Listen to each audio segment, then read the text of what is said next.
আসসালামু আলাইকুম, সবাইকে উপমার রান্নাঘরে স্বাগতম। আজকে নিয়ে এসেছি কচি চাল কুমড়োর পুরে ভরা বড়ার রেসিপি।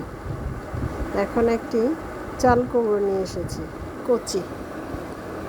চাল কুমড়োটাকে প্রথমে ছিলে তারপরে এটাকে পকেটের মতো করে কেটে নিতে হবে, একটু ভারী ভারী করে। আপনাদের সুবিধার্থে আবার দেখিয়ে দিচ্ছি কিভাবে কাটতে হয়।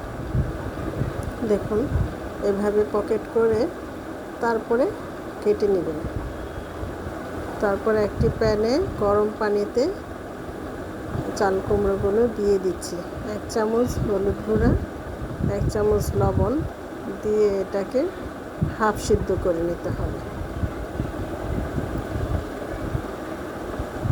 নাড়াচাড়া দিয়ে কিছুক্ষণ রেখে দিচ্ছি হাফ সিদ্ধ হওয়া পর্যন্ত। এখন এটাকে একটি ঝুড়ির মধ্যে নামিয়ে নিচ্ছি।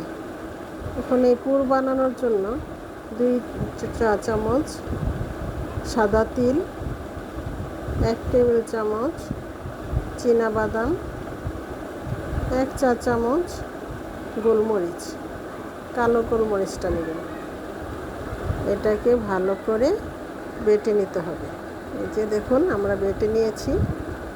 এখন একটা প্যানে কিছু পরিমাণ তেল নিয়ে 1 কাপ পরিমাণ পেঁয়াজ কুচি, 2টা তেজপাতা দিয়ে ভালো করে নেড়ে চেড়ে লাল লাল করে ভেজে নিতে হবে। এখন দিয়ে দিচ্ছি সেই বেটে রাখা মশলাগুলো দেওয়ার পর এটাকে কাঁচা গন্ধ যাওয়ার পর্যন্ত আমরা ভেজে নেব। যতক্ষণ না পর্যন্ত এটার কাঁচা গন্ধ যায় আমরা এটাকে ভালো করে ভেজে নিচ্ছি। ভালো করে ভেজে নেওয়ার পর এখন দিয়ে দিচ্ছি 1 চামচ করে আদা রসুন বাটা। তারপরে দিয়ে দিচ্ছি সামান্য একটু পানি। এবার এটাকে ভালো করে কষিয়ে নিতে হবে আদা রসুন বাটার কাঁচা গন্ধ যাওয়া পর্যন্ত। এবার নিয়ে নিচ্ছি 1 চামচ হলুদ গুঁড়ো, 1 চামচ মরিচের গুঁড়ো। আবারও ভালো করে কষাতে হবে।